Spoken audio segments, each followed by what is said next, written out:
புகைப்பிடிக்கவோ அல்லது புகையிலை பொருட்களை யாதொரு வடிவிலும் உட்கொள்ளவோ மாட்டேன் என்றும் அவ்வாறு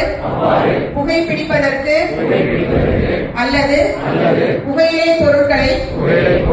யாதொரு வடிவிலும் உட்கொள்வதற்கு என்னுடைய உறவினர் அல்லது நண்பர்களை ஊக்குவிக்க மாட்டேன் என்றும்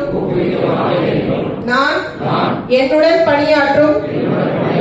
சக ஊழியர்களை புகையிலை பயன்படுத்துவதை முற்றிலும் தவிர்க்க ஊக்குவிப்பேன் என்றும் மேலும் புகையிலை பொருட்களை பயன்படுத்துவதனால் மாசுபடுவதிலிருந்து எனது சுற்றுச்சூழலை பாதுகாக்க பங்களிப்பேன் என்றும்